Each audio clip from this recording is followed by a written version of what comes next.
ধন দৌলতওয়ালা পরি হাজির করার একটি আমল। যদি আপনি অভাবে থাকেন, ঋণগ্রস্ত হয়ে থাকেন, আজকের এই আমলটি করবেন, ধন দৌলতওয়ালা পরি হাজির করতে পারবেন। সুপ্রিয় দর্শক, আশা করি আল্লাহ রাব্বুল আলামিনের অশেষ মেহেরবানিতে ও দয়ায় আপনারা সবাই ভালো আছেন।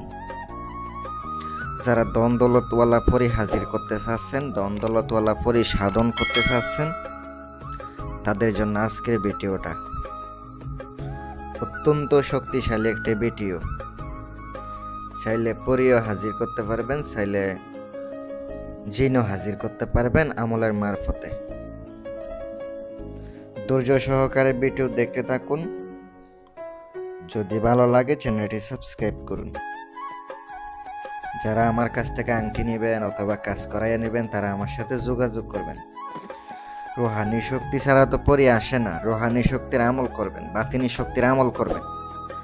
তারপরে যদি এই আমলগুলা করেন, পরি হাজির করেন, আমল করেন, তাইলে কামিয়াবি হতে পারবেন। এমনি এমনি করবেন, কিছু হইব না। তাই আগে রোহানি শক্তির আমল করবেন। চাইলে রোহানি শক্তির আংটি নিতে পারবেন।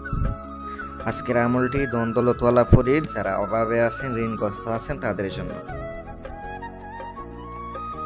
আজকের আমলের জন্য আপনাকে পাক পবিত্র অবস্থায় থাকতে হবে, উযু গোসল অবস্থায় থাকতে হবে, নিজের শরীর বন্ধ করতে হবে, শরীরে আতর ব্যবহার করবেন।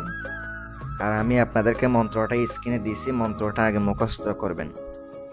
মুখস্থ না করে কাজ করতে যায়েন না। এমনি এমনি করলে তো কিছু হইব না, মুখস্থ করতেই হব। মুখস্থ ছাড়া তো কিছু হবে না। শনিবারের দিন রাত 12টার পরে আগরবাতি মোমবাতি জ্বালাইয়া পাক পবিত্র অবস্থায় মন্ত্রটি মাত্র 108 বার জপ করবেন। এভাবে 3টা দিন সাধনটা করবেন। আর আপনাকে সামনে আগরবাতি জ্বালাইতে হবে, মোমবাতি জ্বালাইতে হবে। ভালো মানের পোশাক পরবেন, ইনশাল্লাহ কাজ করে উপকৃত হবে।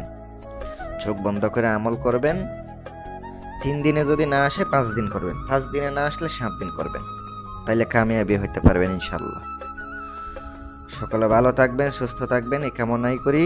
আর যারা আংটি নেবেন অথবা কাজ করায় নেবেন আমার মাধ্যমে, বিশ্বাস যদি হয় যোগাযোগ করেন। আসসালামু আলাইকুম ওয়া রাহমাতুল্লাহ।